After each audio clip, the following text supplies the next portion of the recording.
வணக்கம் சொந்தங்களே. இன்னைக்கு நம்ம என்ன வீடியோ பார்க்க போறோம்னாக்கா, ஃபர்ஸ்ட்டு சொல்லிடுறேன், ரொம்ப நாள் ஆயிடுச்சு பெரிய வீடியோ போட்டு. அதனால தான் இன்னைக்கு அம்மா கொஞ்சம் வேலை அதிகம், கொஞ்சம் உடம்பு தொந்தரவும் அப்பப்போ வந்து நின்றுச்சு. அதனால பெரிய வீடியோ போட முடியல. அதனால இன்னைக்கு ஒரு வீடியோ போட்டுருவோம் அப்படின்னு சொல்லிட்டு போட்டுக்கிறேன்.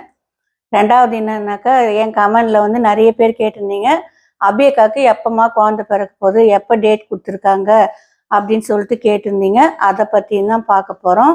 அப்புறம் இன்னொரு விஷயமா, அம்மாவுக்கு ரொம்ப பேர் நல்லா சப்போர்ட் கொடுத்துருக்குறீங்க. எல்லாருக்கும் ரொம்ப ரொம்ப ரொம்ப ரொம்ப நன்றி. நல்லா சப்போர்ட் பண்ணுறீங்க, தொடர்ச்சியாக சப்போர்ட் பண்ணுங்க. என்கிட்ட ஏதாச்சும் குறை இருந்தாலும் எனக்கு சொல்லுங்க, நான் திருத்திக்கிறேன். அபேகாவை பற்றி கேட்டுருந்தீங்க. ஒரு 10 நாளாக ஹாஸ்பிட்டலுக்கு போயின்னு வந்து இருக்கிறாங்க. அவங்க போயின்னு வந்து நின்றாலும் மாத்திரை சாப்பிட்டு வலி வந்தும் பிரயோஜனம் இல்லை. அப்படியே தான் அசைவு கம்மியாக இருக்குது, வலி இருக்குது.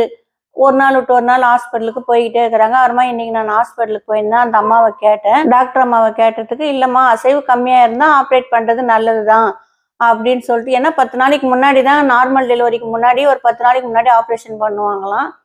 நம்மளுக்கு ஒரு 2ஆம் தேதி 3ஆம் தேதி ஆப்ரேஷன் பண்ணிக்கலான்னாங்க. இப்போ வந்து அசைவெல்லாம் கம்மியாக இருக்கிறத பார்த்துட்டு 27ஆம் தேதி ஆப்ரேஷன் பண்ணிக்கலாம்னு சொல்லியிருக்கிறாங்கம்மா. நாளைக்கு தான் டெஸ்ட்டுங்கெல்லாம் எடுக்க வேண்டியது இருக்குதான்.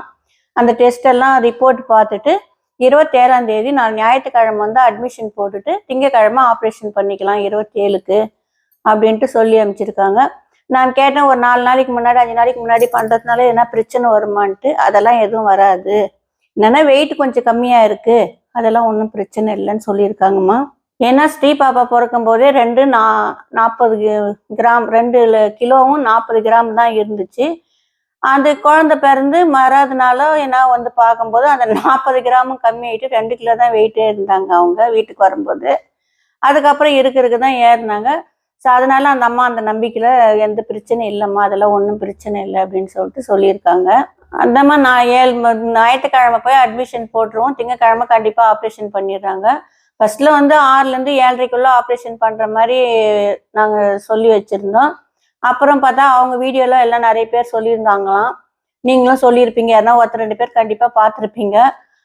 சொல்லியிருக்கீங்க 9லேருந்து 10:30 மணிக்குள்ளே நல்லா இருக்குது நேரம் அப்படின்னு சொல்கிறேன். சரி, அந்த டைமே கொடுத்துடலாம். அங்கே எழுதி டாக்டர் அம்மா சொல்லி அனுப்பிச்சாங்க, எந்த நேரத்துக்கு ஆப்ரேஷன் பண்ணுறதுன்னு எழுதி கொடுத்துருங்க அப்படின்னு சொல்லிட்டு அட்மிஷன் சீட் கொடுத்து சொல்லி அனுப்பிச்சிருக்காங்க. அதே சரி அந்த டைமே கொடுத்துருவோம் அப்படின்னு சொல்லிட்டு இப்போ அதாம்மா முடிவு பண்ணியிருக்கிறோம். அவ்வளோதாம்மா, திங்கக்கிழமை போய் ஆப்ரேஷனுக்கு போகிறாங்க. பேரனோ பேத்தியோ நல்லபடியாக, அபிக்கும் குழந்தையும் நல்லபடியாக ஆப்ரேஷன் முடிஞ்சு நல்லபடியாக வெளியே வந்தால் சரி. அதே மாதிரி என் சொந்தங்கள் நீங்கள் எல்லாமும் நல்லா சாமிக்கிட்ட வேண்டிக்கோங்க, அபியக்காக்கு நல்லா இருக்கணும், நல்லபடியாக குழந்தை பிறக்கணும். அது யார் யாருக்கு எந்தெந்த குழந்தை பிறக்கணும்னு நினைக்கிறீங்களோ அந்த குழந்தை பிறக்கிற மாதிரி வேண்டிக்கோங்க. நாங்களும் வேண்டுதல் வச்சுருக்கிறோம், இல்லைன்னா. ஆனால் எது வந்தாலுமே சந்தோஷம்தான், அதை பற்றியெல்லாம் எந்த கவலையும் கிடையாது. நாங்களும் வேண்டுதல்லாம் வச்சுருக்கிறோம். அந்த வீடியோலாம் கூட வரும் உங்களுக்கு கண்டிப்பாக. ஆப்ரேஷன் முடிஞ்சதுக்கப்புறம் நான் கண்டிப்பாக வீடியோ போடுறேம்மா. ஏன்னா என் சொந்தங்களுக்கு நிறைய பேர் இருப்பாங்க, அவங்க சேனல் பார்க்குறவங்க என் சேனல் அதிகமாக பார்க்க மாட்டாங்க, என் சேனல் பார்க்குறவங்க அதிகமாக அவங்க சேனல் பார்க்க மாட்டாங்க. என்னுடைய சொந்த பந்தத்துக்காக நான் கண்டிப்பாக வந்து இன்னொரு வீடியோவும் போடுறேம்மா. அண்ணா அண்ணியெல்லாம் ஊர்லேருந்து கிளம்பிட்டாங்க. ஏன்னா நாளைக்கு அட்மிஷன் போட போகிறோன்னு சொல்லிட்டு கிளம்பிட்டாங்க, ட்ரெயின் ஏறிட்டாங்க. நீங்கள் காலையில் 9 மணிக்கு 10 மணிக்குள்ளே வீட்டுக்கு வந்துடுவாங்க. அவங்கெல்லாம் வந்த பின்னாடி கண்டிப்பாக வந்து உங்களுக்கு நெக்ஸ்ட் வீடியோவில் வந்து என்ன நடக்குதுன்ட்டு சொல்கிறோம்மா. அவ்வளோதாம்மா, சொல்ல வேண்டியதெல்லாம் சொல்லிட்டேன். இன்னொரு முறையும் சொல்லிடுறேன், 27ஆம் தேதி என் பேரனோ பேத்தியோ இந்த உலகத்தை வந்து, இந்த புது உலகத்தை வந்து பார்க்க போகிறாங்க.